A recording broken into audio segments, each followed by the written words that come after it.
What you saw in your Bible pictures and your movies is that when you are crucified, they put something that supports your weight, both at the back and at the leg. That is not the Roman crucifixion. In the Roman crucifixion, you are naked, and they crucify you on your wrist, because usually the practice before was in your palm, but they discovered that the bones and the cartilages of the palm cannot bear the weight of the person. So they started crucifying people at the wrist. And so they crucify you on your wrist and on your two toes. When you are crucified like that, the whole weight of your body hangs on your wrist and on those toes. And you hang there. So Jesus was hanging there for 6 hours. Between 9 a.m. to 3 p.m. Now, this is the pain of crucifixion.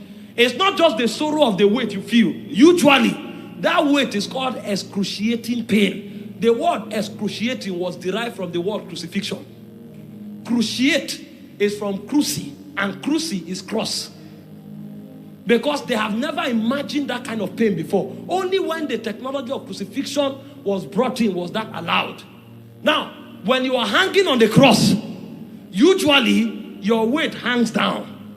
So the posture that is usually assumed is either you go by this side of the cross or you go by that side, because you can't be directly behind the cross. So when you hang on the cross, it is medically proven that because your abdomen will bend too deeply, your diaphragm will be squeezed, so you will suffocate. So if you are going to breathe on the cross, what you will do is that the nails on your wrist, you will pull yourself up to straighten your diaphragm before you can breathe. So for those 6 hours, every time Jesus breathed, he had to pull himself up to be able to breathe and then go back and pull himself up. The pain is unimaginable. Remember, his back has already been butchered. So every time he pulls himself up, he scrubbed that butchered back on that rough wood. And for 6 hours, usually when you breathe at that level, you cough out blood, because your heart is already about to be ruptured. And when they saw that the Sabbath was approaching, they now went to break their legs so they will die fast. You know why they break their legs? They break their legs so that they can no longer have pressure to push themselves up.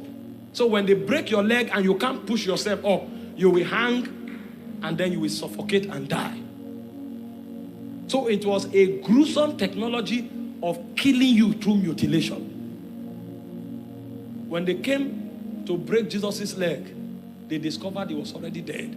So they pierced an arrow through his bowels, and blood and water gushed out.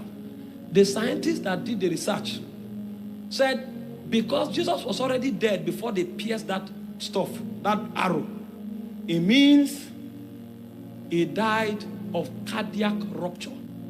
That means the heart busted. In lay term, what it means is he died of heartbreak.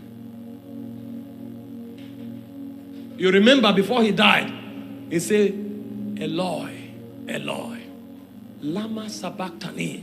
My God, why have thou forsaken me? All these things are narrated is the physical torture. Now there is the soulish torture. Because there are 3 layers of torture that he went through. He went through physical torture, he went through soulish torture, and he went through spirit.